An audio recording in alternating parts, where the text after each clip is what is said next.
So varicose veins initial stage లో ఉన్నప్పుడు home remedies ద్వారా తగ్గించుకునే ఛాన్సెస్ ఏమైనా ఉంటాయా? ఉన్నాయమ్మా. కొన్ని జాగ్రత్తలు మనం తీసుకున్నట్టయితే డెఫినెట్ గా ఈ ఇనిషియల్ స్టేజెస్ నుంచి స్టేజెస్ ప్రొలాంగ్ చేయగలం మనం.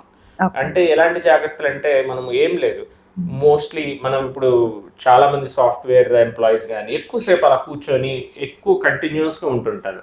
అలాంటి వాళ్ళల్లో మనము చిన్న చిన్న బ్రేక్స్ తీసుకొని ప్రాపర్ గా హైడ్రేషన్ లెవెల్స్ ఉన్నట్టయితే వాళ్ళకి వీనస్ డిసీజెస్ తగ్గుతాయి. సో అలాంటివి. తర్వాత కొన్ని బేసిక్ వాకింగ్ ఎక్సర్సైజెస్ అవి చేసుకోవచ్చు. టిప్ టు ఎక్సర్సైజ్ అంటాం, అంటే మన యాంకిల్ ని పైకి కిందకి ఇలాగ ఎప్పుడైతే చేస్తామో సర్క్యులేషన్, అంటే మన కాఫ్ మజిల్ అనేది ఒక పెరిఫరల్ హార్ట్స్ అంటాం. అంటే మన గుండె ఎలాగైతే పైనుంచి కిందకి రక్త ప్రసరణ చేస్తూ మన కాఫ్ పంప్ అనేది కింద నుంచి ఈ రక్తనాళాల ద్వారా మళ్ళీ వెనక్కి పంప్ చేస్తుంది అనమాట బ్లడ్. ఆ కాఫ్ పంప్ను కూడా మనం మంచిగా చెప్పచ్చు. అందరికి ఇక్కడ మాత్రమే గుండె ఉంటుందని తెలుసు కానీ కాళ్ళల్లో కూడా ఒక గుండె ఉన్నదని చాలా మందికి తెలియదు. సో ఆ గుండెని మనం జాగ్రత్తగా కాపాడుకోవాలంటే ఈ రక్తనాళాల మీద కంపల్సరీ శ్రద్ధ పెట్టాలి.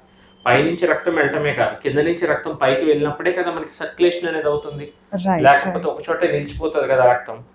సో ఈ విషయాన్ని మనం గమనించి ఇలాంటి చిన్న చిన్న హోమ్ రెమెడీస్ చేసుకుంటాము. కొంచెం ఎర్లీ స్టేజెస్ లో ఉన్నప్పుడు స్టాకింగ్స్ కూడా వాడుకుంటాము. నేను చెప్పినట్టు హైడ్రేషన్ లెవెల్స్ మంచిగా మెయింటైన్ చేయడము, ఇవన్నీ చేసుకున్నట్టయితే ఎక్కువసేపు ఒకే చోట నుంచి ఉండకుండా ఉండడము, సిట్టింగ్స్ పోస్చర్ అవాయిడ్ చేయడం చేసినట్టయితే డెఫినెట్గా దీనికి ప్రోగ్రెషన్ అనేది ఫాస్ట్ కాకుండా ఉంటుంది.